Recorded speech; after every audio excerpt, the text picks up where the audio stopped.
Let's have a look at the latest 15-inch MacBook Pro M2 and compare this to the 13-inch M2 generation and see if there are any performance variation between these two. Let's find out. This is ArtIsRight. Before we start, subscribe if you're new and hit on the bell icon so you'll be notified every time I upload cool new videos like this. Thank you to those who have already subscribed. If you're new, please consider subscribing so that these videos would reach a larger audience.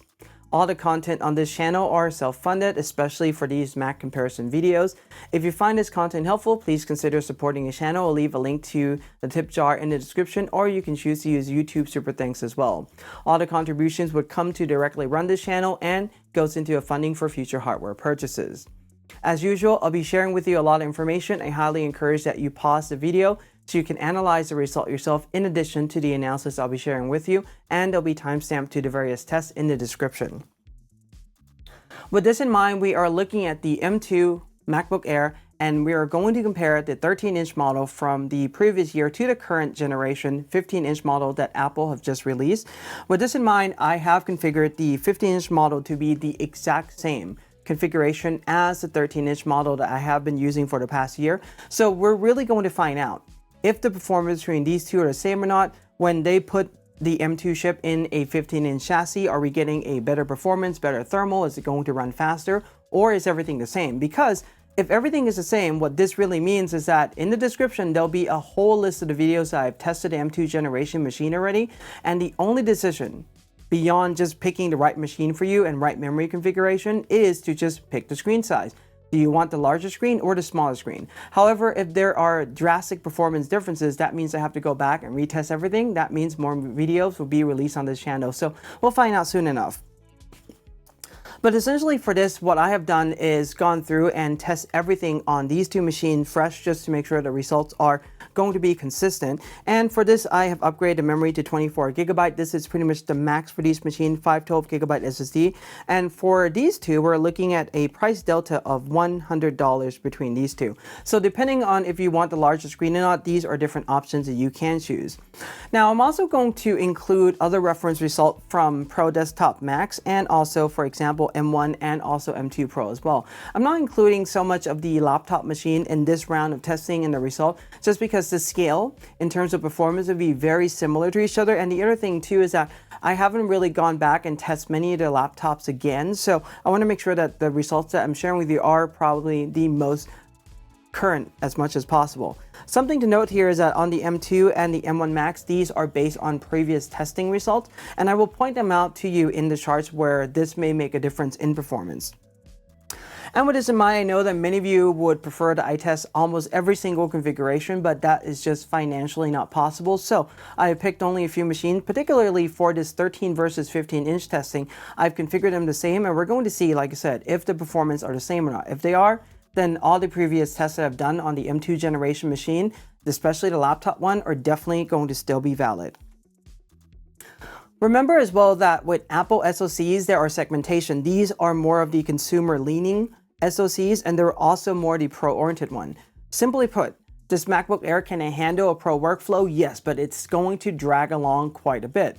If you're looking for a machine that you can just take on the road, something really light, and you're not going to do a lot of heavy work on it, I think these are great machines for casual users. These are amazing machines, but when it really comes to heavy pro workflow, going through multiple raw files like thousands at a time, or heavy video editing, these machines may not do as well, and it's going to take much longer to export. That in general, I would recommend going for instance with a 14-inch MacBook Pro instead. And I have some thoughts on that later on this video too that I'm going to share. As I mentioned already, this is a reference test to see if the machine performance are varied or not, and we're going to find that out soon. Remember though that I'm approaching all this from a pro photographer perspective, one who does weddings, events, architecture, and I photograph thousands of raw files at a time, so I need them to get preview as fast as possible so I can cull them and export them, or edit them, then export them as fast as possible, because everything is done on a timeline. All the app testing that I'm doing are based on single app because I want to see how one silicon is performing against the other, and I also want to see one generation of silicon against another generation of silicon as well. If I do multitasking, mine will be different from yours, and that adds in too many variables in the result. One thing that I will go back to since the M1 release in the Mac Mini in the late 2020 is that there is a lack of optimization. We are still seeing that here. Although we're not seeing as much of the lack of optimization in these M2 machines, when it comes to the top end, for example, the M1 Ultra, there are a lot of weird results. And I'll leave a link to the previous comparison desktop video that I made that talks about this in a little bit more detail in the description. Initial impression, the 15-inch MacBook Air is a slightly larger than a 13-inch MacBook Air. I mean, the design and form factor is really great. It takes the design cue from the 14 and 16-inch MacBook Pro, just slightly thinner. I really enjoy using it, but at the end of the day, I might end up defaulting back to my 13-inch model because that slightly small form factor really helps when you're trying to put your computer on a shelf, or if just doing like a short, quick meeting and so forth, not having to carry the slight extra weight and also the extra size of the machine does help. But either way, I think both of these are still really great machines. Now, with that being said, this is how you are going to read the specs on all the information I'm going to bring up, and here's also an abbreviation sheet as well. If you want to memorize this, you can. I'll also leave a timestamp of this so you can come back to it. All right, let's first talk about SSD. One thing that I always want to remind us about SSD is that internally, you cannot expand them on these machines. However, regarding storage, you can always add in an external storage, whether that be external SSD, hard drive, a DAS, or a NAS system. And there are multiple other type of storage that you can always add as well, so you can always expand storage. Now, when it comes to the speed between these two, one thing that I want to point out is that my 13-inch MacBook Air has been used for about a year, and it does have some data on there. This may attribute to the slower write speed. Regarding the write on the other one, I mean, you're still looking at 3,000 plus, so I think it's good, and read speed are about the same. So I think if this 13-inch MacBook Air was a brand new machine, we're going to see that kind of number that are really matching each other, but we are not really right now, but I wouldn't worry too much about that. Here's the SSD speed for all the other machines. You can pause to see more of this. And if you want to know how fast of an SSD you really need in your photography workflow and also some videos as well, I'll leave a link to this video in the description. The short answer is that as long as you're using an SSD, you're going to be fine. So internal storage on these machines are more than plenty fast, or also if you want to use an external SSD, you'll be good as well. So speed versus size. Here's my recommendation. Don't buy a larger SSD in order to get the higher speed, because the realized potential gain coming from this is really small, and only in the extreme cases where this really becomes a factor. Now, many have also said as well that when the RAM does fill up, it also will do a swap to SSD, shortening the lifespan, so you might want to get more. That's also another factor that you can consider as well. But here's the thing, the best thing that you can do regarding this is really look at your workflow and how you're utilizing the system. And this leads us to a conversation about RAM. Remember that this is pretty much finite. The moment you configure your machine and you have it, the only way to upgrade the RAM in your machine is to buy a new computer altogether. There is nothing that you can plug into your machine that will expand the RAM on the system. So what you have is pretty much what you are going to get. So think about this carefully. My recommendation for any pro out there, or for anyone for that matter, is to restart the computer, and when you do that, launch Activity Monitor, go into the Memories tab, and in the bottom, every now and then, as you go through your day using your computer, take a peek at the memory pressure and see how you're using it. If you're in the green, however much memory you have right now is good. If you're in the yellow or red, you might want to consider getting more memory. And the other thing too is that if you're coming from an Intel machine, just see where you're at. For example, if you have a 16 gigabyte Intel laptop right now and is showing yellow, you might want to think about going to 32 gigabytes. It's going to help.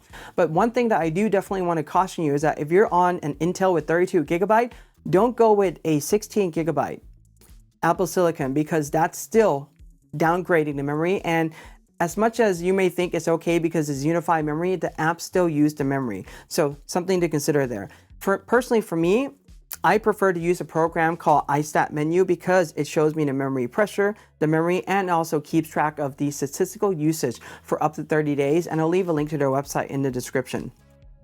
So in general, for any type of workflow, I would say 16 gigabyte is probably about the minimum, and if you really can stretch it, I would upgrade a little bit more. When it comes to pro workflow, I always recommend going for at least 32 gigabytes of memory, but with these machines, you can only upgrade to 24, so 24 is going to have to do for these M2 generation if you want to buy these machines and use it in a semi-pro workflow.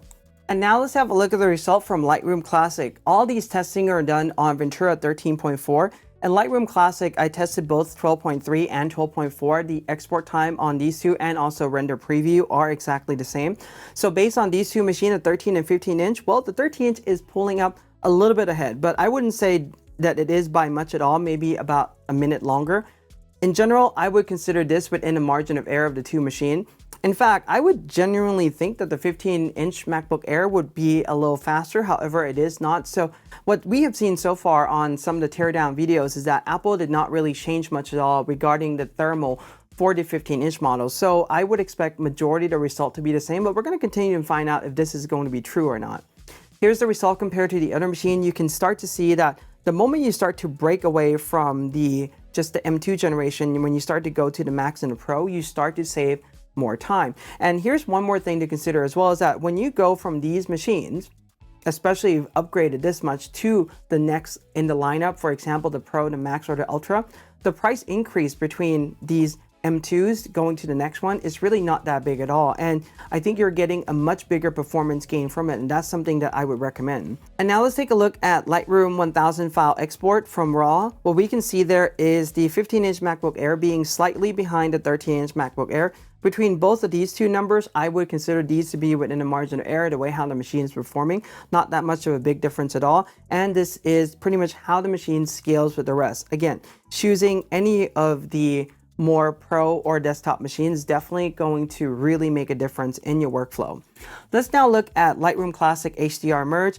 For this one, the timing between all these machines are very similar, with the 13 and 15-inch MacBook Air sitting at the very top, coming in on the higher side of things at 36 seconds, but it matches with many of the machines that you're seeing in the chart right now. We're not going to worry about this much.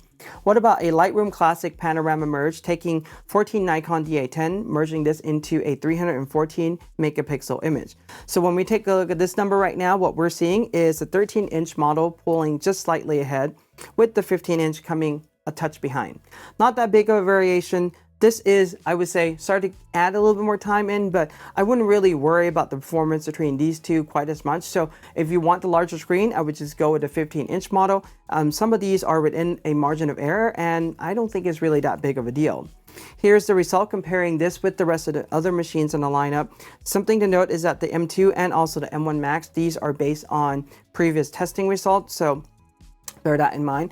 And lastly, many of you have been asking this, so I am including Lightroom Classic AI Noise Reduction as well. Even though Adobe said that this is AI, I mean, the function is called AI, it doesn't really go in and utilize the NPU or the neural processing engine. It really just utilizes the GPU heavily when it's doing these tasks. So most likely is using an AI model that is really running on the GPU. And I really wish that Adobe would code this in a way that would really dips into the NPU, the neural processing engine, because on the Ultra, there's 32 of those compared to, for example, on these M2 that only has 16. I want to see how much of an improvement there are. But there are other tests that we can look in the photography apps that will do that, and I'll probably release another video for that. So regarding AI noise reduction, the timing is exactly the same. Here's the rest of the machine in the lineup when you take a look at them.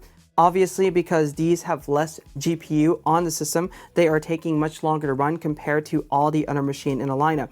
The other thing you're going to notice as well is that if you take a look at this ladder number here, these are the GPU. The more GPU you give Lightroom, the better AI noise reduction runs, because all the AI algorithms are being processed on the GPU on the Mac side anyway.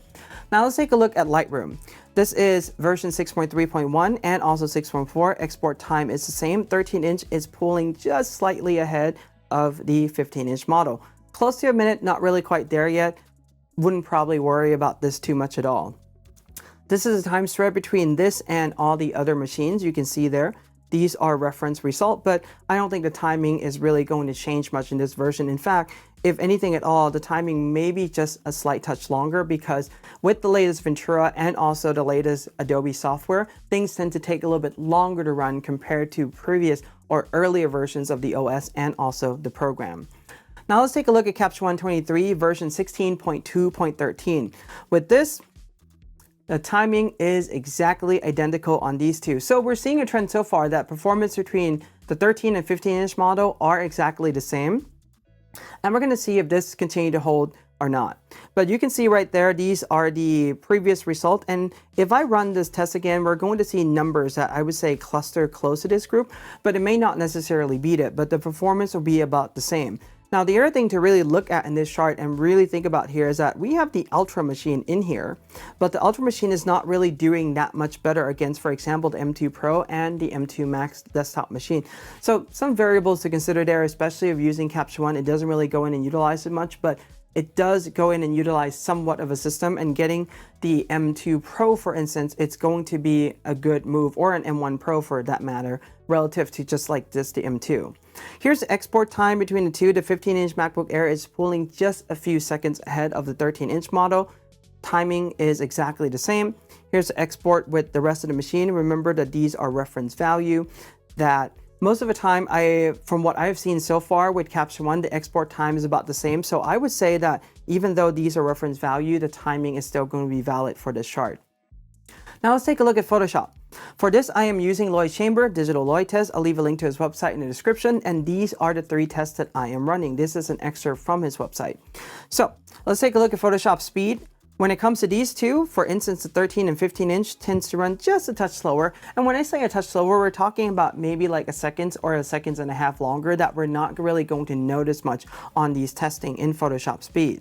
What about the medium? This is 15.7 gigabytes. Mind you, that majority of us are not really working with this file size. Even though we may export a RAW into Photoshop, even at 60 megapixels, we're not really going to expand easily into this 15.7 gigabyte. These are fairly large files with so many different layers going on. So until you really reach this situation, you can see there are some slight slowdown with these machines. And another thing that I haven't mentioned yet is that these machines are passive cooling. There are no fans on the inside. So it's really largely dependent on the environment that you're using these machines and how fast it can really dissipate the heat.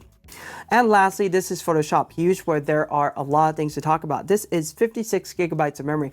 It's almost 3 times the size of the internal 24 gigabytes on these M2 MacBook Air. So result-wise, between these two machines, we can see the 13 one is taking a little bit longer than the 15-inch model. And part of this too, I think it has to do with the write speed on the SSD of my machine performing slower than the 15-inch MacBook Air model. But otherwise, I would say timing is not really a big differentiator between these two, and you do see the effect of that. But here's the thing. You really need to ask yourself, how often are you really working with 56 gigabyte Photoshop file? And if this is your answer, I can tell you right now that the M2, and with 512 gigabytes of SSD and maybe 24 gigabytes of memory, it's definitely not the machine for you, because you're spending that much more time relative to a machine that has, for example, 64 gigabytes of memory and also a faster chip and more memory or more storage on the system. So those are some factors to really think about when you're really going through this. But this is the only test that really shows the SSD speed really playing a role in the performance. Otherwise, you're going to be fine, and I wouldn't worry about it much. So now let's take a look at the encoder decoder engine on these. And when we're taking a look at these machines, remember these are equivalent to the M2, M2 Pro. So the video encoder and decoder engine along with the ProRes engine are the same. When it comes to Max, they have double the encoder and also the ProRes. When it comes to the Ultra, they have pretty much double everything on the Max itself. So you are getting a lot more improvement, and you will see the time variation. But when it comes to H.2 64 export, these two machines are performing identical to each other. And here's the spread with the rest of the machine in the lineup right there. I mean, considering an export task like this that takes 7 minutes and another machine that takes 2 minutes, yes, there are drastic price differences between the two. But if you take a look at this, I mean, it really comes out to a little bit over $2,000 price difference. And you have to get the display. But if you want the ultimate performance, that's the reason why the M2 Ultra is really there. HEVC export 8-bit timing is within a margin of error, only 2 seconds apart. Comparing this with the rest of the machine, the results, as you can see, as you get a more powerful SoC, timing does reduce because they have put in more of the encoder decoder engine in, and the same result will be repeated with ProRes as well. Timing between these two within margin of error, and this is pretty much the way how everything spreads. Now, some of you have also been asking for a result from AfterEffects, and I am using the Adobe benchmark units. The link to the benchmark will be in the description, so you can check that out. With this, I am just pretty much going to put in the machine. The 13 and 15 inch pretty much fall last into the list, and it takes around close to 13 minutes to finish the task. Where the next one up, for example, the M2 Pro machine, this is, even though this is a desktop one, it takes close to 9 minutes. So you are saving saving about close to 25%.